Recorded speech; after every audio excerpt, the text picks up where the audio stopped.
ओम भगवते वासुदेवाय।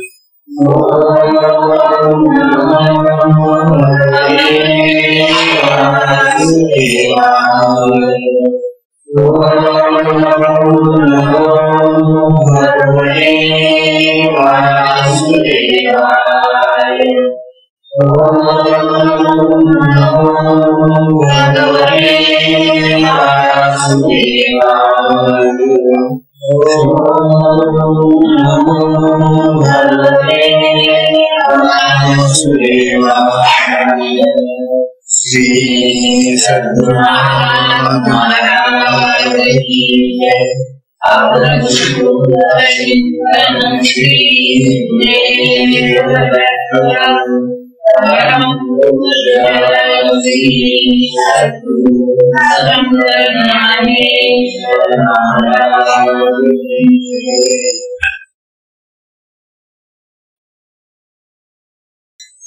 परम पूजनीय श्री सद्गुरु संत ज्ञानेश्वर महाराज साधकांचे माय बाप बालयोगी आणि भगवान विष्णूचे अवतार असलेले ज्ञानोबा त्यांचा श्री चांगदेव 65 हा ग्रंथ आपण पाहतो। चांगदेव 65 हा ग्रंथ म्हणजे अष्टोंगांचं ज्ञानोबांनी चांगदेवाला पाठवलेलं पत्र आहे। परंतु हे साधं पत्र 65 ओव्यांचं पत्र महान ग्रंथाचा सगळा सार त्याच्यामध्ये जमवून ठेवलेला आहे। अनेक ग्रंथ जरी आपण वाचले त्या अनेक ग्रंथामध्ये विस्ताराने सगळ्या गोष्टी सांगितलेल्या असतात, परंतु ज्ञानोबांनी आपल्याला 65 ओव्यांमध्ये त्या सगळ्या विस्तारलेल्या ग्रंथातून सगळं सांगून टाकलेले आणि म्हणूनच तो चांगदेव सुद्धा झाला। विस्ताराने सांगण्यामध्ये अनेक विषय होतात आणि त्या अनेक विषयांमुळे आपल्या मनावर नाना प्रकारचे प्रसाद होतात, संस्कार होतात। तेव्हा कोणता संस्कार प्रबल व्हावा हे आपल्याला आपण ग्रंथ वाचत असतो पहिल्यापासून शेवटपर्यंत अनेक प्रकरण अनेक विषय कुठल्या प्रकरणामध्ये कुठला विषय कोणता परिणाम करेल आपल्याला हे सांगते। त्यांनी केले चांगदेवाला सगळा ग्रंथ ऐकवला असेल त्यांनी एक पत्र पाठवलं 65 ओव्यांचं पत्र पाठवले।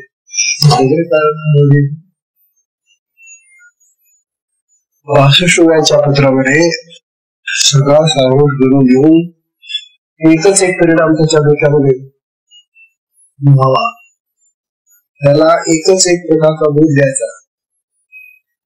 आपल्या बोधामध्ये कुठल्या प्रकारचे अनेक फाटी येऊ बोध करताना एकाच विषयावर लक्ष केंद्रित करून चांगदेवाने माझं ऐकावं। म्हणून या चांगदेव 65चा विषय ही एकच एक आहे आणि म्हणून काही वेळेला आपल्या सारख्या सामान्य माणसांना त्या उभा वाचत असताना आपल्याला असं वाटतं की ज्ञानोबाचं तेच ते समजायला गरज नवीन काहीच नाहीये असं कदाचित आपल्याला वाटतं।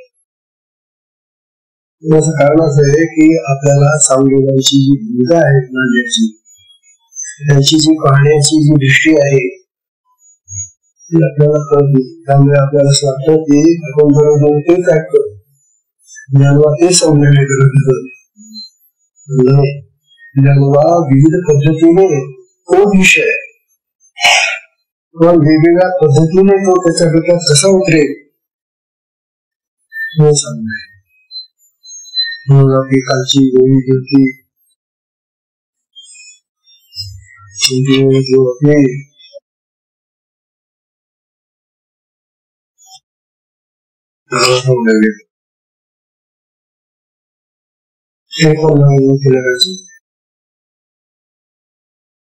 या 53व्या ओळीमध्ये ज्ञानोबा चांगदेवाला सांगत होते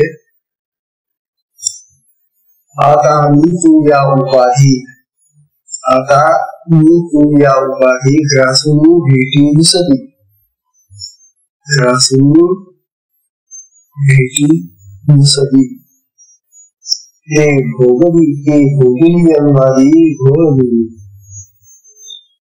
घोळभूमी हा शब्द महत्वाचा आहे.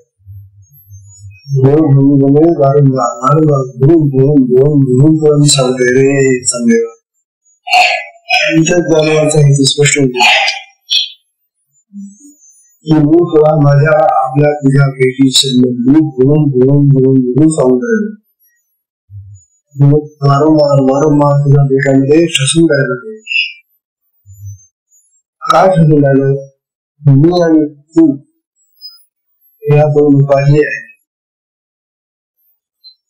आपल्याला आपण तुला सगळे व्यवहार मी आणि तू या दोन सर्वनामांनीच करतो.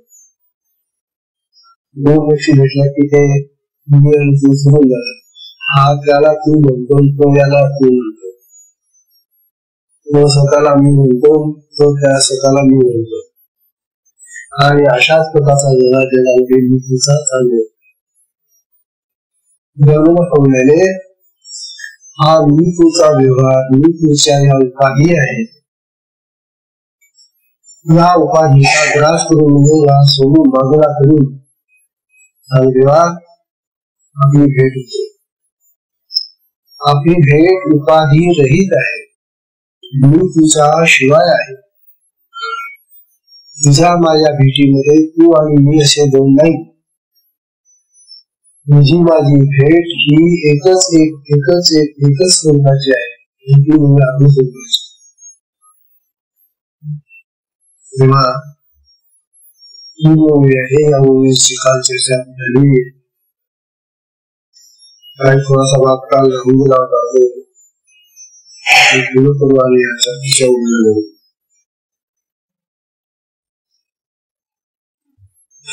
काल आपण तुकाराम महाराजांचा आपण वाचला.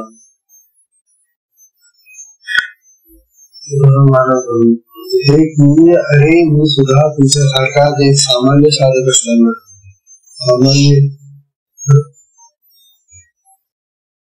आयुष्य असताना मी कोणत्या असेल आपण वाचून झालेल्या आता परंतु हे जे तुकाराम महाराजांना प्राप्त झालेलं स्वरूप आहे तेही करून करतात की मला माझ्या सद्गुरू मिळून मिळाले. तेव्हा सद्गुरूच्या कृपेने आपल्यालाही तुकारामासारखं उठवलं जाईल.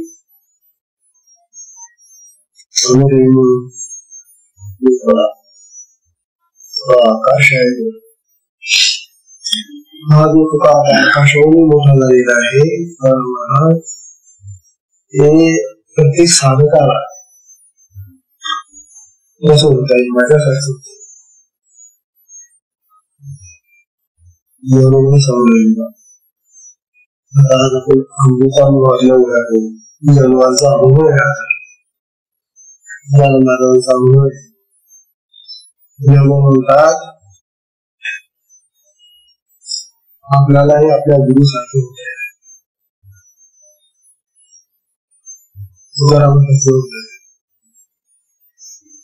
म्हणून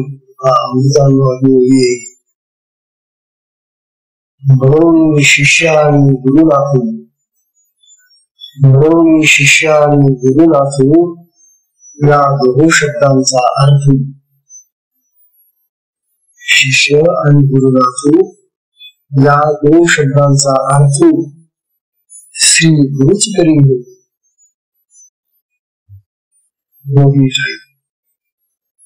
हा ज्ञानवंतांवर ते म्हणतात गुरु आणि शिष्य या दोन शब्दांचा अर्थ गुरुच आहे.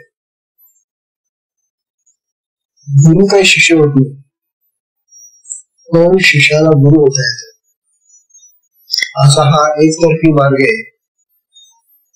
शिष्याला गुरु समान होता येतं तो गुरुच होतो. म्हणून शिष्य आणि गुरु या दोन शब्दांचे जे अर्थ आहे ते एकच आहे असं ज्ञान म्हणतात. शिष्य गुरु होतो ना दुसरं कोण गुरु होऊ शकेल. ही जी संधी आहे गुरु होण्याची, गुरु स्वरूप प्राप्त करण्याची, ही फक्त शिष्यालाच आहे. ही संधी जर आम्ही हुकूम दिली, या संधीचा लाभ घेतला नाही तर जीवन व्यर्थ होईल. म्हणून आपल्या गुरुंनी आपल्याला दिलेली जी शिक्षा आहे, साधना आहे, यांचं जे स्वरूप आहे आत्मस्वरूप, त्या आत्मस्वरूपासारखं आपल्याला होताला पाहिजे. म्हणजे गुरु स्वरूप आहे त्याच्यासाठी हा सुंदर दृष्टांत दिला आहे. ज्ञानोबा दृष्टांत देत आहेत. ते म्हणतात कापुराची थळीवर, कापुराची थळीवर मुरेची आगीची बरव, मुरेची आगीची बरव, मुरेची निरूपणावर ऐशे अमृतानुभवाची दृष्टांत होता. शिष्य गुरु प्रमाणे कसा होतो तो भाव.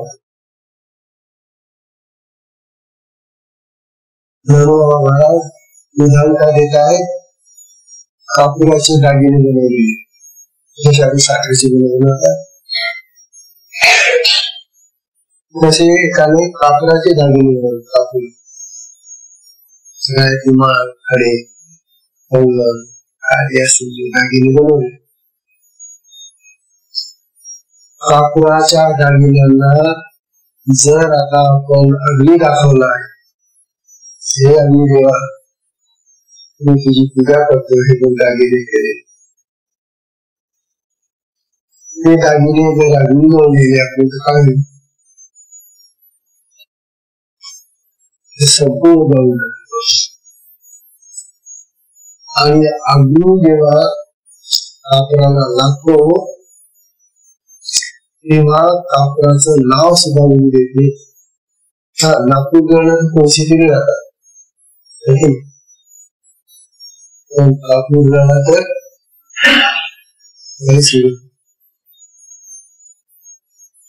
शाहीचं समाप्ती झाली देश, कापुराच्या वरती जळण्याआधी शाहीचं समाप्ती झाली देश.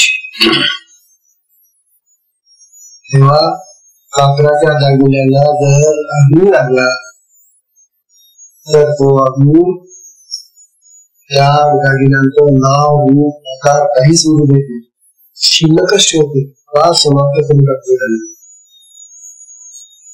गुरूंचं स्वरूप हा अग्नी म्हणजे ज्ञानाग्नी आहे. हा अग्नी म्हणजे आत्मज्ञानाचा अग्नी आहे. हा आत्मज्ञानाचा अग्नी ज्या शिष्याला प्राप्त झाला तर शिष्याचं नाव, रूप, आकार काही शिल्लक नाही, म्हणून करतात निघत. त्याच्यातलं जे शिष्यत्व आहे, त्याच्यातला जो जीव भाव आहे, त्याच्यामधला जो आसक्तीचा, भूमिकेचा, अहंकाराचा जो भाव आहे, त्या सगळ्यांचा सुद्धा करून नष्ट होईल. भावच राहते, अहंकारच जाते. पुष्कळचे साधक असून अहंकारी होते, अहंकारी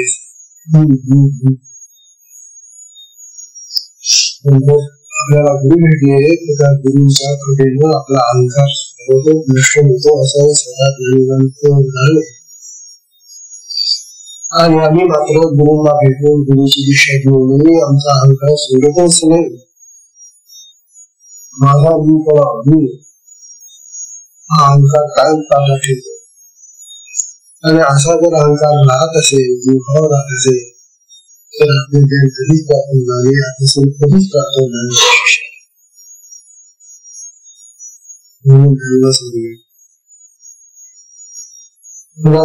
तुकाराम महाराजांची एक अनुभवाची ओळ सांगतात. तुकाराम महाराज म्हणतात, बांगणे कानी ऐकली मात, अहो त्या सद्गुरूची मात म्हणजे ऐश्वर्य, महत्व, मोठी ही ऐकली कानांनी. सद्गुरूंचं महत्व ऐकल्याबरोबर तुकारामाचं काय असतं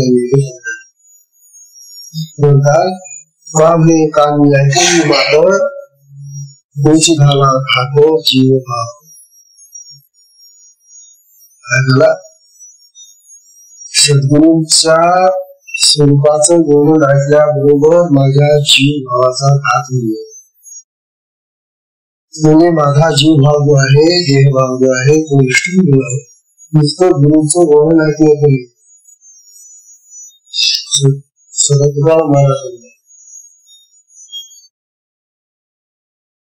आणि म्हणून ज्ञानदेव महाराज सांगेवा सांगताय, ज्ञाने सांगेवा सखया तुझे निर्देशे सखया तुझे निर्देशे भेटावया जीव उल्हासे. एक सांगेवा सखया मित्रा, तुला भेटण्यासाठी माझा जीव उल्लसित होतो. दुसरा वाक्य तुला भेटण्यासाठी आणि मला भीती अशी वाटते, तुला भेटले ही सिद्ध भेटी दिसतसे ऐशी आहे. परंतु आपली जी भेट आहे ती भेट ही सर्वसामान्य व्यक्तीची भेट नाही, दोन माणसांची भेट नाही, दोन मनांची भेट नाही, दोन देहांची भेट नाही. ही आत्मा आत्म्याची भेट आहे आणि ही सिद्ध भेट आहे. ही सिद्ध भेट विस्कटून जाणे, याची मला भेट असं वाटलं ना. पण तुझ्या भेटीमध्ये, या सिद्ध भेटीमध्ये काही अर्थ आहे.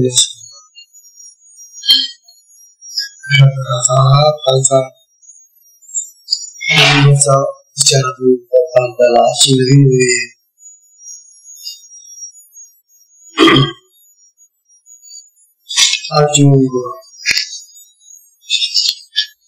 आजची चेतन नवी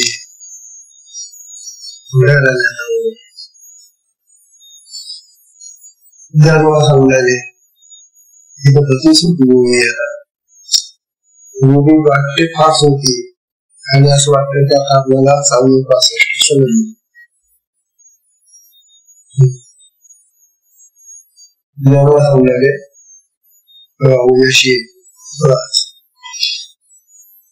रुचतियाचे निसे, रुचतियाचे निसे रुचिते जे विजे दैसे. रुचतियाचे निसे रुचिते जे विजे दैसे. दर्पण व्याजे दिसे, दर्पण व्याजे दिसे देखते देवी. शब्द होते पण आता थोडासा गंभीर है. अपना रुचितियाचे दिसे, रुचिता म्हणजे रुचकर पदार्थ, चविष्ट पदार्थ खातो नव्हता आपण जेवणामध्ये. आणि आपली इच्छा तीच असते किंवा आपल्याला चौदा पदार्थ पाहिजे बरं का. अरे का द्यायचं करून ठेवलेले खाणाऱ्याला 14 पदार्थ फार म्हणून हा 14 पदार्थ खाणारा जो आहे ना जन्मदार, तो त्या 14 पदार्थाच्या निशाने म्हणजे योगाने किंवा साह्याने 14 पदार्थांच्या योगाने निशाने निमित्ताने या पदार्थाच्या निमित्ताने संवत्सरीचा भोग घेतो. संवत्सरीचा भोग घेतो. अशाप्रमाणे उदाहरण दिलं. दर्पण व्याजे देखे देखते देवी. उदाहरण होता आरशाच्या निमित्ताने आपण जो पाहणारा, आरशाच्या निमित्ताने असा निमित्त आहे बघे. आरशाच्या मिशाने आरशाच्या निमित्ताने पाहणाराच आपल्याला पाहतो. आपण पाहतोय ना, कोणाला पाहतो? आपल्यालाच पाहतो. आरसा निमित्त आहे. आरशाच्या निमित्ताने मिशाने हा जो पाहणारा आहे, आता पाहणारा तो आपल्यालाच पाहतो. अगदी असाच आहे. खाणारा जो खाऊन राहिला रुची घेतो ना, तो आपल्याच रुचीनं त्या रुचीचा अनुभव घेतो.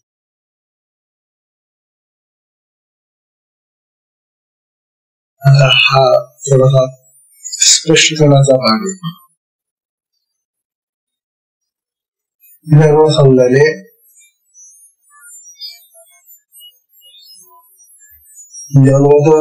आत्मस्वरूपाचं वर्णन केलेलं आहे. जेवत असताना आपण ताटामध्ये अनेक पदार्थ घेतो. आपण स्पष्टीकरण करू. जेवताना आपल्या ताटामध्ये अनेक पदार्थ वाढलेले असतात. त्यातले आपल्याला आवडणारे काही चवदार पदार्थ असतात. ते चवदार पदार्थ आपण मोठ्या आवडीने आनंदाने खातो.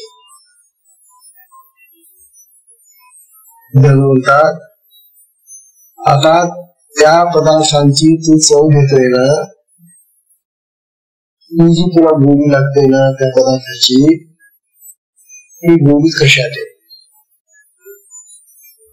तुला आवडतं ना ते, तुम्ही थोडा खाऊन राहिलो, घरावर खातो ते,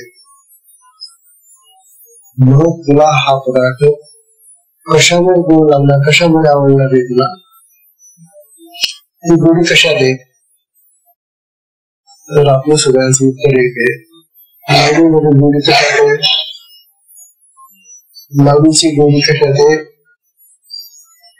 लाडू मध्ये. जिलेबीची गोडी कशात आहे? जिलेबी मध्ये. पेढ्याची गोडी कशात आहे? पेढ्यामध्ये. सरळ उत्तर आहे आपलं. त्यामुळे हे मान्य करत नाही. आपला जो भ्रम आहे आता हा साधकांचा भ्रम सुद्धा जायला पाहिजे.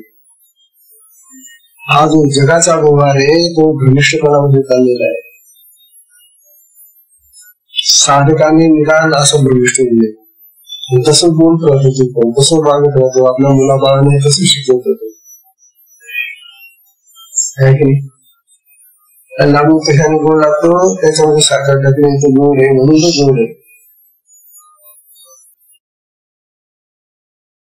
तेव्हा आपण जे रुचकर पदार्थ खातो त्या रुचकर पदार्थांची रुची म्हणजे चव त्या पदार्थात नाही.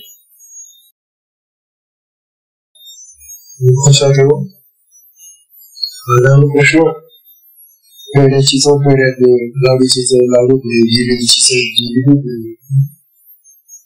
मग आहे कशात? तर मग आपल्याला दुसरा पर्याय सुचतो, मग ते जिभेमध्ये.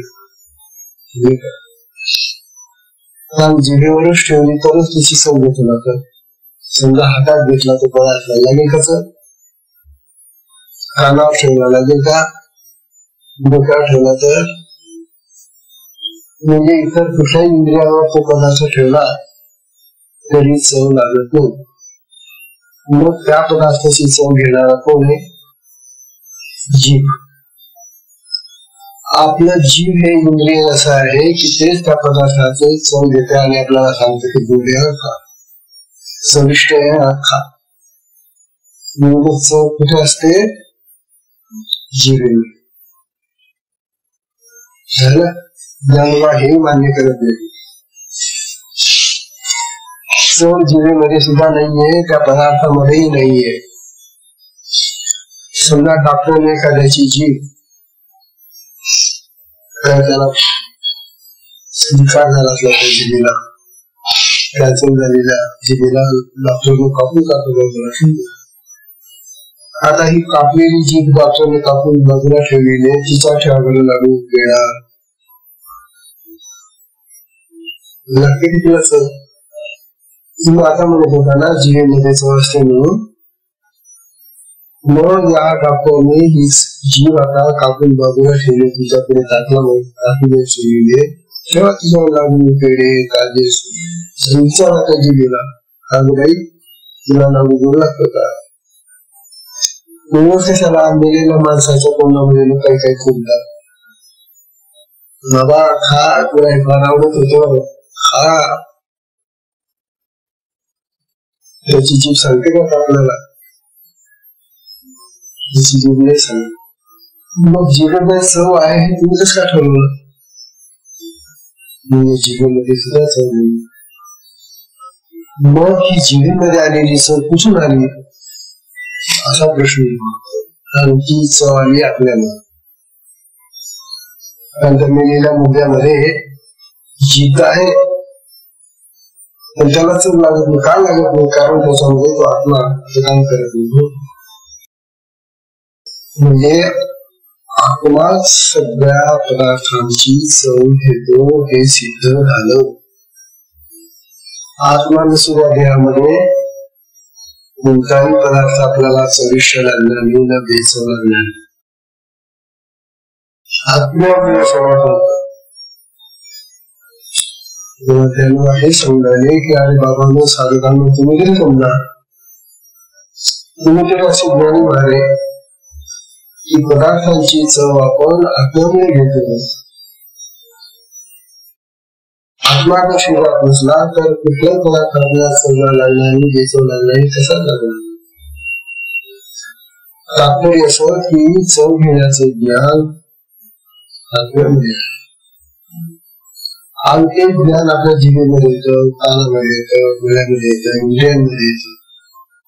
आणि मग ही इंद्रिये त्या त्या विषयांचा आपल्याला परिचय देतात. डोळ्यामध्ये जेव्हा ती चेतना येते त्यावेळेला जो डोळा जाणतो की हे स्वरूप आहे. कानामध्ये आला की शब्द जाणतो. तात्पर्य असं की आत्म्यामध्ये ती शक्ती आहे. हे ज्ञानोबा या ओम मधून चांगदेवाला शिकवत आहे. विचित्राचे विषय विचिते जे विजय जैसे. अरे रुचकर पदार्थ खात असताना तो रुचकर पदार्थ, त्या रुचकर पदार्थाची चव त्या खाणाऱ्याच्याच आत्म्याने त्याला कळते. आपण जे जेवतो, आपण जे खातो, त्याचा जो आनंद येतो आपल्याला, त्याचा जो आपल्याला स्वाद येतो, आपल्याला तो स्वाद, तो आनंद, ते सुख आपल्याला आपल्यामुळे मिळतं. आत्मा नसलेली लाकडाची बाहुली आहे किंवा प्लॅस्टिकची बाहुली आहे, तिला ते खाऊ लागलं.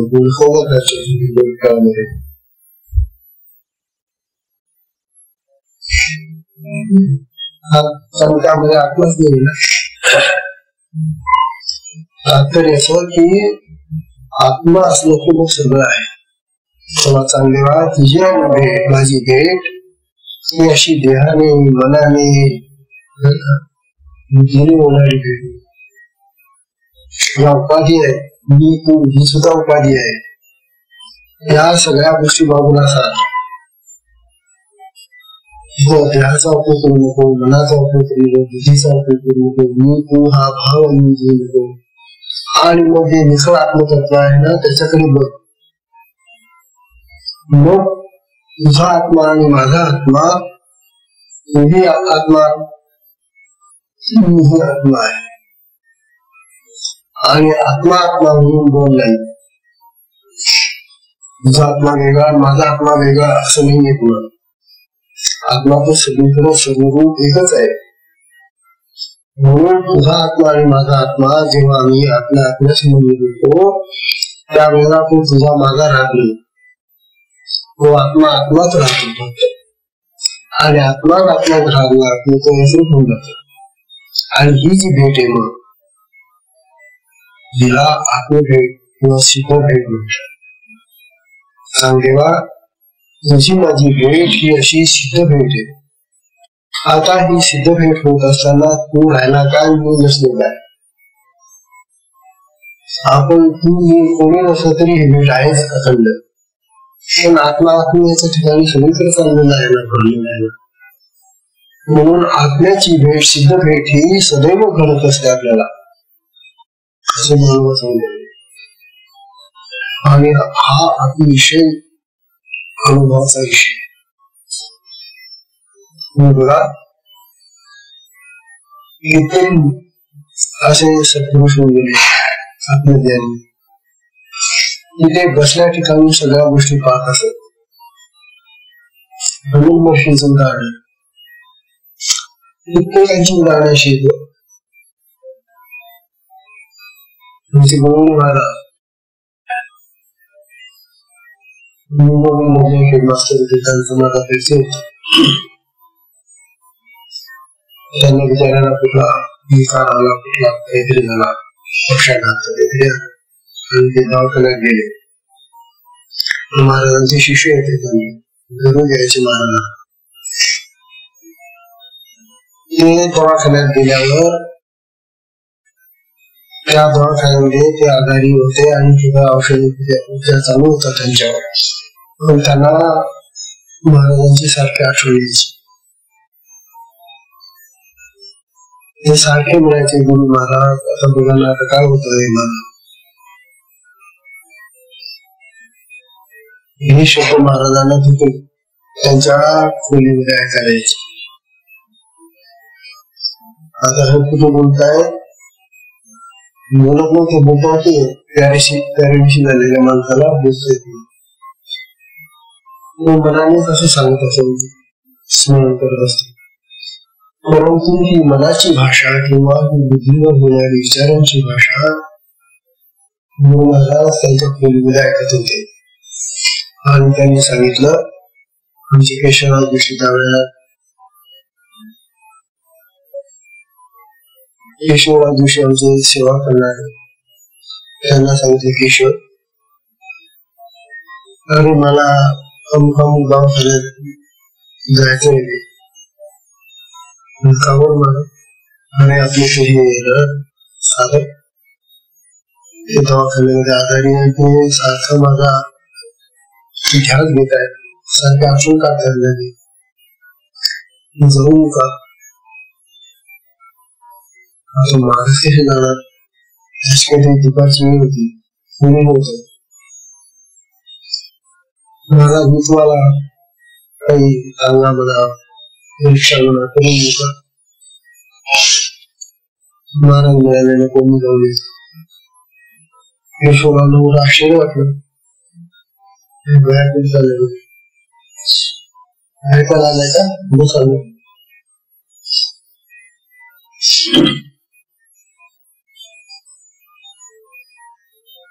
तेव्हा काय नको मला काही वाहन करता, मी जाऊन येतो. केशवरावला मोठं आश्चर्य वाटलं, महाराज कसं जाऊन येते मग. ते काही तांगाने रिक्षाने काहीच नको म्हणतात, कस काय जाणार ते. तुम्ही एवढं काय फक्त मी दार आपण बंद करून घेतो, तुमच्या दाराजवळ प्लीज तुम्ही आलं तर दार सुद्धा नको.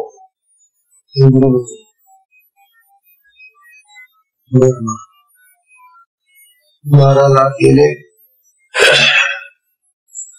आणि सूक्ष्मपणे तिथं प्रगट झाले. त्या दवाखान्यामध्ये त्या शिष्याच्या जवळ गेले आणि त्याच्या डोक्यावर हात ठेवला.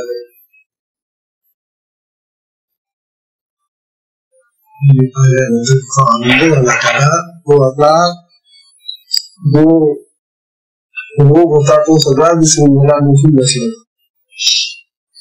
आनंद झाला. महाराज कसे आले. तात्पर्य हे असं घडू शकत. सूक्ष्म शरीराने हे महात्मे कुठे जाऊन घेतात. त्यांना या जेल घ्यायची आता आवश्यकता नसते. आद्य शंकराचार्यांची कथा अशीच आहे ना.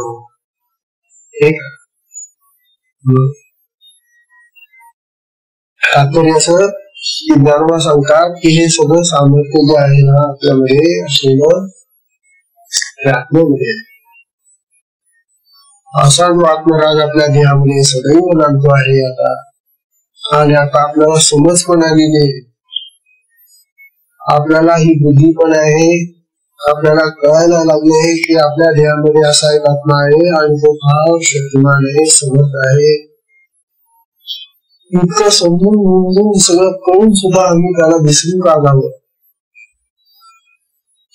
याचाच नेमका विसर पडतो संसारामध्ये.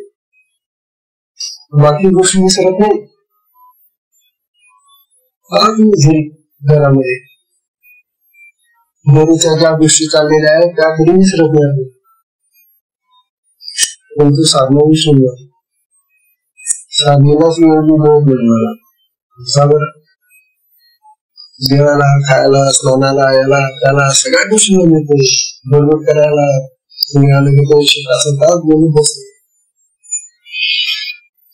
आणि साधनेला तुला काही मिळत. याचा अर्थ असा आम्ही आत्म्याकडे दुर्लक्ष करतो. आत्म्याच्या बाबतीमध्ये टाळाटाळ करतो, टाळतो, त्याला नको तूच मिळणार मला. आत्म्याला टाळतो आणि आत्म्याला टाळून तू घशी करते बनावं. ज्याच्यामुळे तू जिवंत आहे, ज्याच्यामुळे तुझे शरीर चालून राहिलेले आहे, त्या आत्म्यालाच तू नको म्हणतो. वेगळ्या या मनुष्य देहाने तरी तू त्याचा परिचय करून घे, त्याला प्राप्त कर. अन्य देहामध्ये हे नाहीये, तिची बुद्धीच नाही त्या देहामध्ये. प्राणी, पशु, पक्षी वगैरे मनुष्य देह लाभला आहे, त्या मनुष्य देहाचा आदर नाहीये. तेव्हा ज्ञानोबा सांगेवाला सांगतात की सांगेवा, जीवनाची जी रुची घेतो ती रुची तोच त्याच्या आज्ञेने घेत असतो. बरोबर लक्षात ठेवा. आम्ही सुद्धा लक्षात ठेवा, पदार्थ गोड झाला म्हणजे पदार्थ गोड आहे म्हणून गोड झाला नाही, पदार्थ जीवन ठेवला म्हणून जे गोड सांगते म्हणून गोड नाही. त्या जीवनामध्ये जे आत्मचैतन्य आहे त्यामुळे तो कळतो. हे समजून विशेषतः साधकांनी तरी समजून पाहिजे. सर्वसामान्य जगाच्या लोकांना हे कळणारच नाही, हा त्याच्या पलीकडचा विषय. तेव्हा भेटीचा विषय चाललाय, ज्ञानोबा सांगायला ही देह, मन आणि बुद्धी याच्याशिवाय शिवाय चाललेली भेट आहे, ही आपल्याला आपल्याची भेट चालली आहे. तेव्हा हा जो आनंद आहे या भेटीचा, चांदेवा हा भेटीचा आनंद तुम्ही घेणार आहे. तुझ्यामध्ये तो आत्मा आहे, माझ्यामध्ये तो आत्मा आहे, आत्मा आपल्यामध्ये राहतोय, आपले घेते. तेव्हा ही आत्मदर्शनाची जी आनंदाची भेट आहे तुम्ही तिचा फायदा घे. म्हणून हा फायदा आता तो सांगून घेईल एखाद्या, कारण त्याला शिकवणारे गुरु सद्गुरु मिळालेले आहेत. चांगदेवानी जसं व्हायचं आहे तेव्हा त्या चांगदेवाला आत्मज्ञानी बनवण्यासाठी ज्ञानोबाई सुद्धा शिकून राहिली. चांगलं मग आपल्याला जर खरोखरच आत्मज्ञानाचा परिचय करून घ्यायचा असेल तर आपल्याला तो परिचय कोण करून घेईल, कसा कळतो? कारण आत्मा हा इंद्रियांनी करणारा विषय नाही. त्यावर जेवढी म्हणून मन, बुद्धी, चित्त, अहम, डोळे, कान, नाक, हात, पाय वगैरे सगळे, यापैकी कुठलेही इंद्रिय आपल्याला जाणत नाही. आत्मा कळेल कसा मला? ज्ञानोबाचं सांगणे की हा आत्मा जर जाण्याचा असेल तर आत्मस्वरूपामध्ये असलेले जे सद्गुरू असतात तेच तुला तो दाखवून देईल. त्यांच्याच कृपेने तुला तो आत्मा प्राप्त होऊ शकतो. म्हणून सद्गुरू कृपेशिवाय ब्रह्मज्ञान नाही, सद्गुरू कृपेशिवाय आत्मज्ञान नाही. हे जे वाचून वारंवार ऐकतोय हे नुसतं ऐकणं म्हणून आपण सोडून देतो. बाळकुंडीचं पंच महाराज बाळकुंडीचं मध्ये कुठे जातो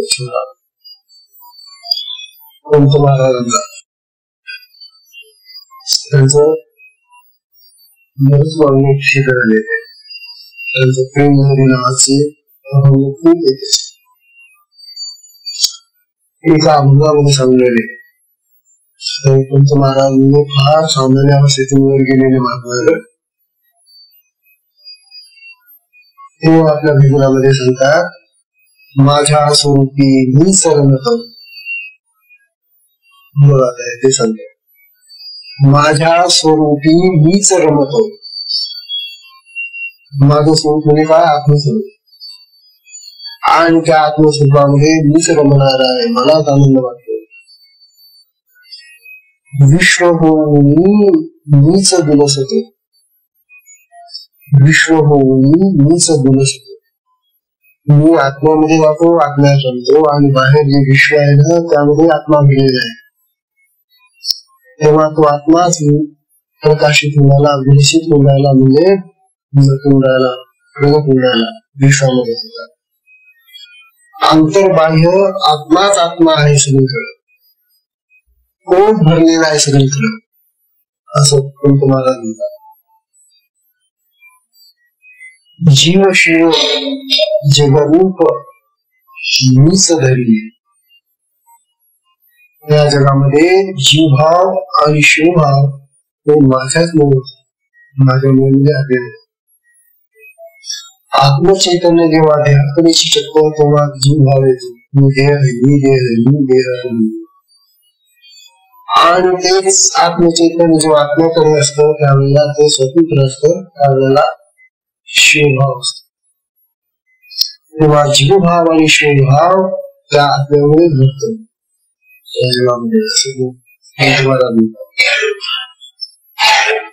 सर्व होऊन एका स्वरूपी रमतो. मी सगळं होतो आणि मी माझ्या स्वरूपामध्ये रममान होतो, आनंदात असतो. बंध मोक्षाची फिटली क्रांती. आत्मस्वरूपाचा अनुभव ज्याला येतो त्याला मग बंध आणि मोक्ष ही क्रांती फिरून जाते. कुठे बंधन नाही आणि कुठे मुक्ती नाही, मोक्ष नाही. बंध आणि मोक्ष हे आमच्यासारख्या सामान्य लोकांना त्यांना अज्ञान आहे. अज्ञानी माणसं बंधनात असतात, त्यांना अज्ञानीच माणसं म्हणतात मला मुक्त व्हायचं. तेव्हा बंध आणि मोक्ष हे अज्ञानी लोकांसाठी. आत्मस्वरूप प्राप्त झालेल्याला बंध मोक्ष नाही. बंध मोक्षाची फिटली क्रांती.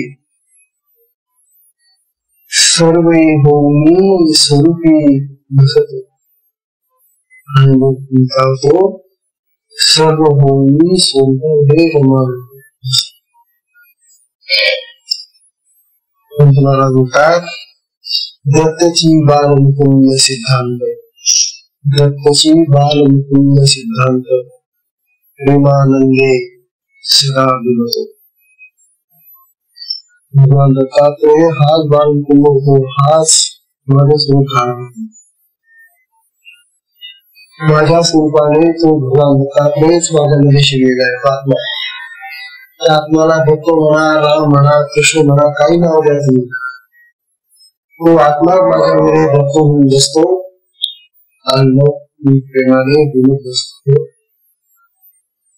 कसा अनुभव होता, स्पष्ट अनुभव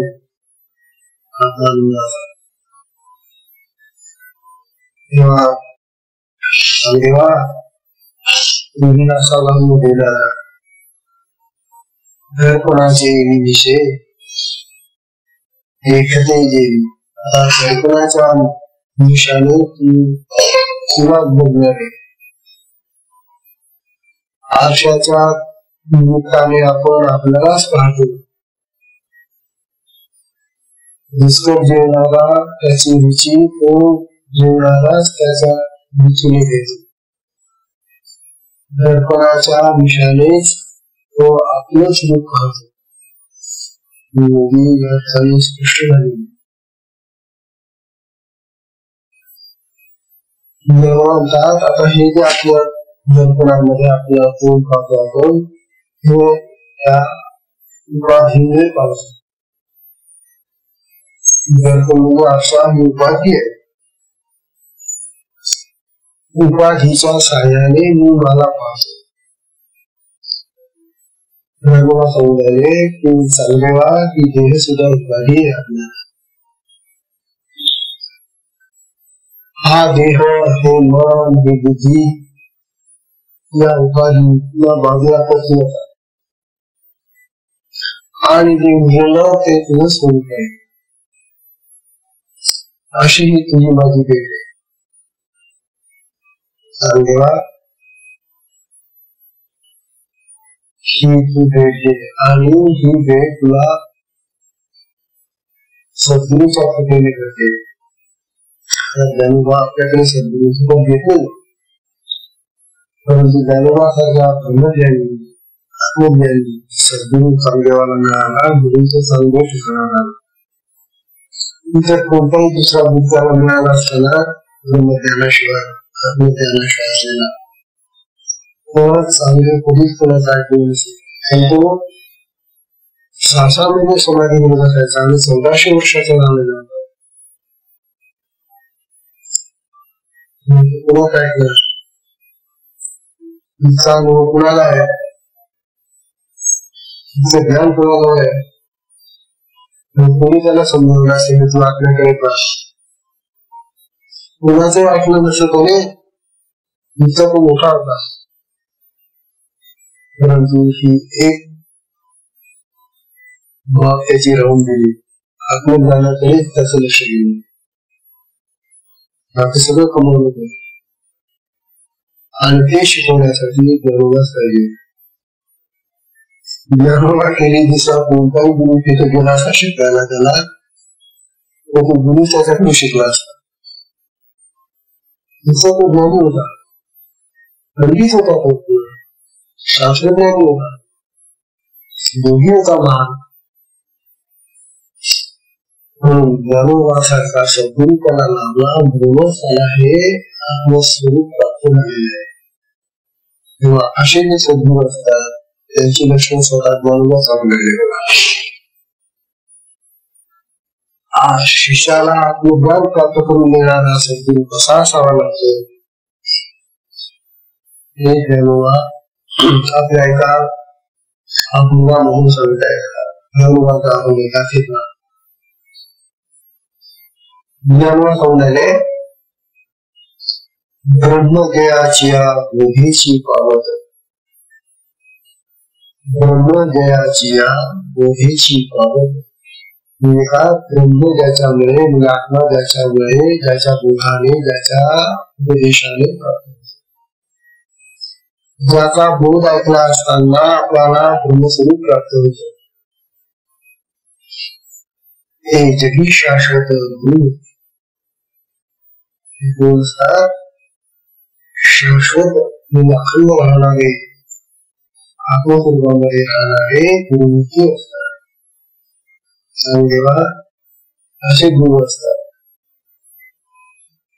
शब्दज्ञानी जया गुरुपदेशिकी. आता जगामध्ये आपण पाहतो असा आत्मज्ञानी गुरु मिळाला तरच तो शिष्य आत्मज्ञानी होतो. आणि जे शब्दज्ञानी गुरु भेटतात, शब्दज्ञानी म्हणजे शब्दांनी उपदेश करणारे, आत्मज्ञान काही. आत्मज्ञान नसताना शब्द पांडित्याने लोकांना उपदेश देणारे असे गुरु जगात होते. असे जेव्हा गुरु भेटतात तेव्हा त्यांना समजा अशा गुरुपासून का कारण म्हणून शब्दज्ञानी ज्या गुरुपदेशी नाही त्याशी मुक्ती करण्यात आली. जी स्पष्ट दिले. अशा शब्दज्ञानी गुरुचा उपदेश किती ऐकत राहावं तुम्ही, तो शिष्य कधीही मुक्त होणार नाही, त्याला आत्मज्ञान प्राप्त होणार. गुरुला तुझा आत्मज्ञान येईल तिथे शिष्याला नर्क होईल. समजा गुरुमध्ये जर आत्मज्ञान नाहीये तर ते शिष्यावर कसं काय घेते या शब्दातून येत होते. गुरु आत्मज्ञानी असावा म्हणून मग त्याच्या उपदेशातून त्याचा जे शब्द येतात तो आत्म्यातून येतात. आणि हा शब्दज्ञान जो असतो तो कोकण असतो मध्ये आत्मज्ञान कमी त्याचे दुसरे शब्द असतात तेव्हा कोकण शब्दांनी आत्मज्ञान कधीच होत नाही. त्याला कधी मुक्ती प्राप्त होणार नाही. असं ज्ञान समजाय म्हणून देव सांगतात शब्दज्ञाने ज्या गुरुपदेशी नाही त्याची मुक्ती कदा करी. संसारी परोनी शिष्याशी काढली. गुरु काय करतात ते स्वतः संसार सागरातून करून गेलेले स्वतः करलेले स्वतः संसार सागरातून बाहेर आलेले आणि मग ते दुसऱ्याला काढू शकतात. जो स्वतः बुडून राहिला तो दुसऱ्याला काय वाचवणार. गुरु स्वतः या संसार सागरातून पार पडलेले असतात. तेच गुरु त्या संसारामध्ये बुडणाऱ्यांना काढू शकतात. संसारी करून शिष्याशी कारती त्याची मानी घेते गुरु त्यांना गुरु काम क्रोध अनुभव देतात जे का नष्ट होती. हे काम क्रोध मोह हे जे आहे त्यांना जे शोध नाही त्यांचा स्पर्श त्यांना होतो त्याची ओळख तुम्ही सद्गुरु त्यांनाच तुम्ही सद्गुरु ओळखा. ज्याशी नाही भेद ब्रह्मी एकाकार जो भेद दृष्टीने कधीच पाहत नाही आणि तो एकाकार झालेला आपल्याशी दूर झालेला आहे. म्हणे ज्ञानेश्वर ज्ञानेश्वर महाराज म्हणतात स्वतः गुरुचं स्वरूप लक्षण स्पष्ट करून किती सांगितलं.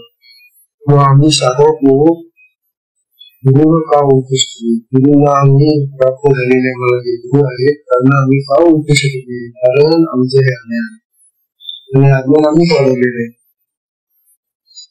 सगळे गुरु केले हे अज्ञान नाहीच होत. त्याच्यासाठी साधना करा. साधनेने हे अज्ञान दूर होत. आपल्याला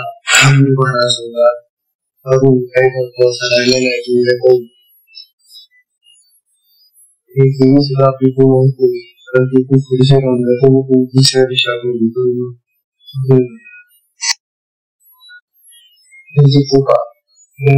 कृपेने सगळं चाललेले तुम्हाला काय सांगू महाराज मी सांगत हरिओम.